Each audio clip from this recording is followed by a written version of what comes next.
get into the singing drummers. Lou, do you want to start with the category? It's only appropriate, isn't it? Since you created the category, right? And being a singing drummer myself. Yeah, it's interesting position. Most bands don't have a drummer as a lead singer, maybe a featured song here or there, which is the case with some of these people. But some of these bands actually had a lead vocalist who was, a predominant or someone who didn't just sing backup. Yeah. As you know, I'm a huge fan of the band. I'm a huge fan of the man from the band, Levon Helm, drummer, singer, and he played guitar and mandolin. So he's at the top of my list because I think he did it so amazingly and so articulately. And just because I love his voice and I love his playing, huge influence. So to me, he is my number one. Well, isn't he considered one of the greatest singing drummers that there ever was? I've seen him at the top of the list. I've seen him at the top 3. I saw one today where he was actually the number 1. Because actually, the way he played the drums, he played intricate parts while singing. He just sometimes you're just keeping it back. You're a pocket player, keeping the beat, and that's great too. But he did more than that. If you see the last waltz when they do "Baby Don't You Do It," he sings over a drum break that he's playing. My biggest mistake. I've seen it many times. Yeah, that's skill. That's a good skill. Yeah. So he's my top, and there are others. Is this a contribution thing, or am I ripping through my list? No. I have Mark. Why don't you give one or two, and then Mark will give a couple, and then I'll throw in one or two. I got one that's kind of. Oh, I'm sorry. You go. You go because I don't want to step on you. You're the drummer here. I'll do one more. Where'd it go? Oh, the song by the Ozark Mountain Daredevils. Remember Jackie Blue? Yeah. Great recording. That was written by the drummer, and the drummer sang that. The drummer sang it. I saw film of them, and the drummer was singing it, yep. Right, and it's funny because it's a very delicate high register, but I always thought it might have been a woman singing when I heard it in the 70s, but it's not. But he's a really great voice, and he co-wrote the song. A guy's name's Larry Lee. Okay. So that might have been, I don't know if that was a number, that might have been a number 1. But that was not a one-hit wonder because they had 2 top 40 hits. It was a big hit, though. Yeah. Do you know who produced it? You could do a 2-hit wonder. Like I did a 2-hit wonder last week. We've discussed that because there's a lot of 2-hit wonders. Yeah. Do you know who produced it? Yeah. You do. Yeah. Best producers in the world. Glyn Johns. Yep. Yeah. And David Anderle. Does that name ring a bell? Does not. He helped produce the Smile Sessions with the Beach Boys. And other things, I think the Circle Jerks. He did a wide variety of things, but he's the 2 of them produced. But Glyn Johns knew they had a number 1 hit, and they said, so they did that. Yeah, cool. 2 good ones. Mark, who you got for a singing drummer? I'm going to go with a drummer who does sing, but he also comes out from behind his kit and sings probably more without the drums, but he can do it perfectly. Phil Collins, and solo. I think you saw him do more drumming and singing, but I'm just amazed with any drummer that can sing. I can't sing and play guitar. I can't. I tried those 2. I can't get my brain independent of each other, whatever. Seeing drummers sing is just like, and Lou, with the last waltz, that convinced me how good Levon Helm was. But Phil Collins, he ain't no slouch. He's a fabulous drummer. Oh, no. Yeah, he could do it too, Yeah, but when he's singing and playing drums, he's doing he's playing those parts, the Genesis, the Genesis stuff, that what he did. I saw a recent film, or it was an old clip, but it was him and Chester Thompson. I don't know what they were doing, like a dual drum solo. It's amazing. Going in. Yeah. But you could see Phil was kind of getting a little hurt. Tired. I think. Tired maybe, but it looked like he was in a little bit of discomfort. That was the When in Rome tour, the DVD. And was it? Yeah, that's the last time that they did a full, that was like a reunion. I forget how many years ago. And you could see, if you watch the whole DVD, he winces sometimes when they do the Cage medley. He's really, you could see his back is killing him. Yeah. But a great drummer. Yeah. What else have you got, Mark, for another singing drummer? I'll let you guys go. Well, I've got the guy. I don't know that he does this anymore, but the guy Peter Criss from Kiss. Yeah. He sang lead on like Black Diamond and a few other songs live. Beth. Yeah. I only know him with Beth and Sailor's Daughter. No, he sang a few. Yeah, Black Diamond. Okay. He sang a few of them. Yep. That Dylan song, Black Diamond Day. and of course, Ringo. Yeah. Ringo is still a singing drummer. Yeah. I mean, recently I think I saw him with his All Stars or whatever his group was called, and he was behind the kit playing boys.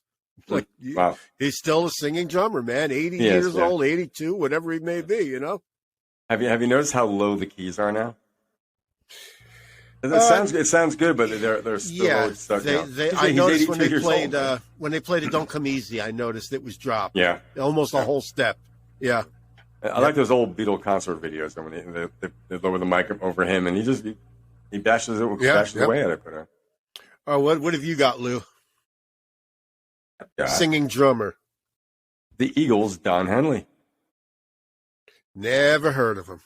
Yeah, he's a pretty good singer. He's not bad. Yeah, yeah. He's going to be a star one day. He's one of those. He's the pocket player. Nothing flashy, no flashy fills and stuff. Very solid. You know, on songs like "Witchy Woman" and things like that. Right. Even on the second album, the Desperado, the album that most people, I guess, of the overall Eagles don't really listen to or don't know much about.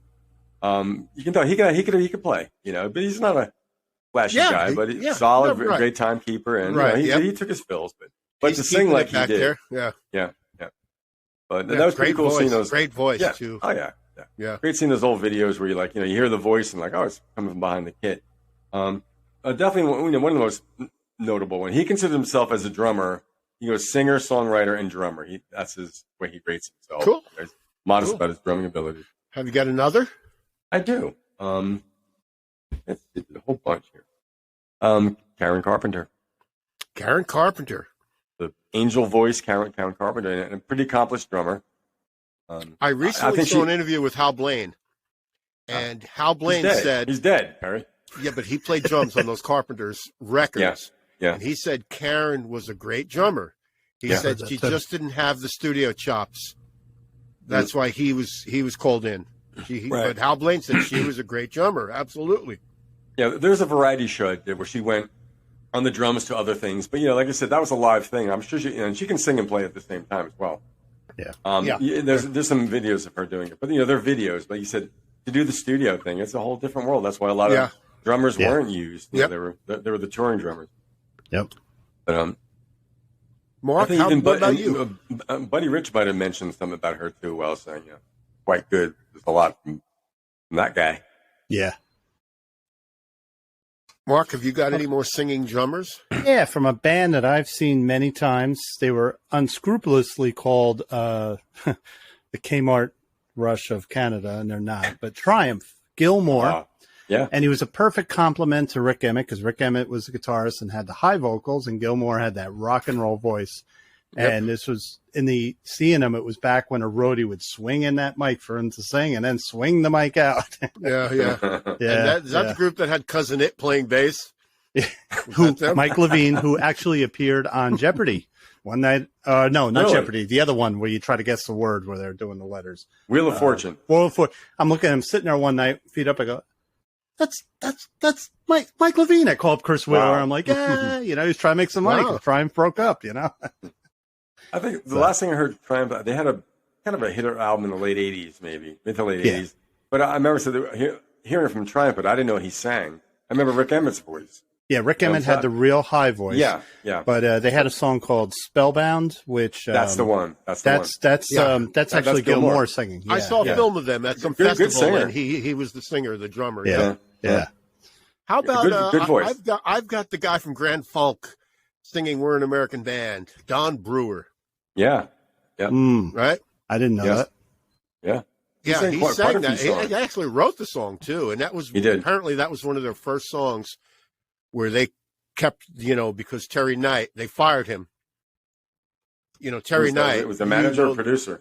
He was their manager who ripped them off big time, and they finally fired him. And "We're an American Band" was like their first one where they were in control. They were in control. They kept the royalties, the copyrights and all those things. Yep.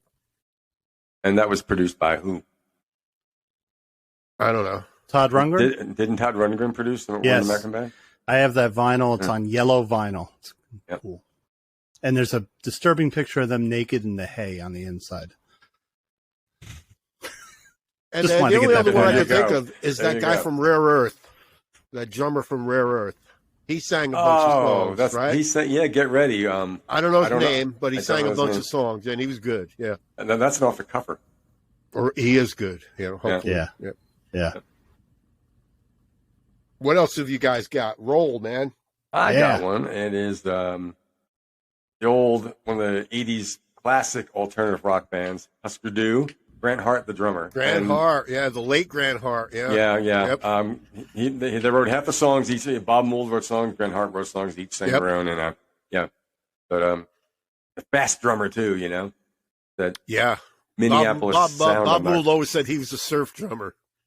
Said he was like a surf drummer. Sure. Yeah, yep. Sure, yeah. Very, very rolly, but yeah. Grant Hart. Anything else? The late Grant Hart is. Shed the coil. I'm leaving it to you, Lou. You must have more. Okay. I'm out. I got one here. Yeah. Ever hear of the band called Night Ranger? Oh, yeah. Kelly Keagy, right? Kelly Keagy, Sister Christian. Right? Yeah. That was his big hit. That's the guy that sings it, the drummer? Yeah, the drummer, yeah. I think he's a better singer than Jack Blaze. I like his voice better. Me too. Yeah. He was drummer singer. He was in a band called Rubicon. They used to play those Cal Jams in the 70s. But there's some other songs he sang too. Anyway, When You Close Your Eyes, that's one. But Sister Christian, You Can Still Rock in America. No, what was the first big hit?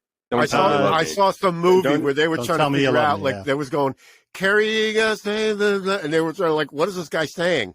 Okay, well, that's Mr. Mister, okay? Oh, that's not, I get them all, it's all the same to me. It's all pops and buzzers. He's throwing other subjects in again. It's all pops and buzzers. 80s pop haze. Did you see the movie Boogie Nights? Yeah.